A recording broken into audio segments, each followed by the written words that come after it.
busyness is not equal to faithfulness. Maraming Christian ang active, busy, palaging may ginagawa. Meetings, projects, volunteering, list goes on. Pero sa Biblia, sabi ni Pablo, it is required in stewards that one be found faithful. 1 Corinthians 4:2. Hindi sinasabi ng Diyos na mahalaga kung gaano ka busy. Hindi rin kung gaano karami ang nagagawa mo. Ang tanong palagi, faithful ka ba sa ipinagkatiwala sa'yo? Minsan, ang dami nating ginagawa. Social media, ministry, trabaho. Parang mask para sa lack of focus sa tunay na responsibility. Busy ka, pero hindi ka faithful. Makikita sa Biblia, stewardship ay hindi tungkol sa dami ng nagawa, kundi kung paano mo ginamit ang bawat ipinagkatiwala. So this week, huminto ka sandali. Tanungin mo ang sarili mo, alin sa ginagawa ko ang talagang hawak ko? Alin ang hindi ko dapat hawakan? Pagtuunan ng pansin. O gawin.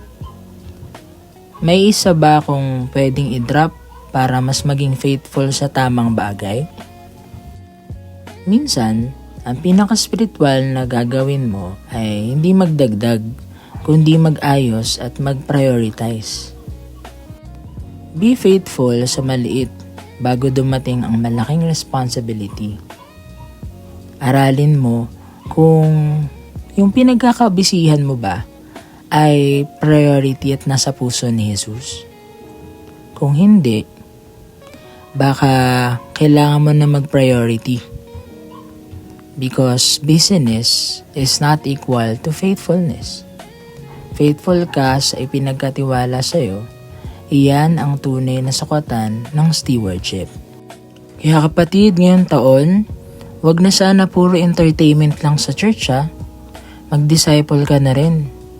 Dahil hindi tayo tinawag to entertain people, but to equip them. A good leader equips their members, not just entertain them. Because entertaining them is keeping them in control. But equipping them is launching them to what God entrusted us to do. The only mission that we have. And that is to go and make disciples to all nations, baptizing them in the name of the Father, and the Son, and the Holy Spirit, teaching them to obey every law and commandment that I have given upon you. And surely, I will be with you to the ends of the earth. Amen. Amen.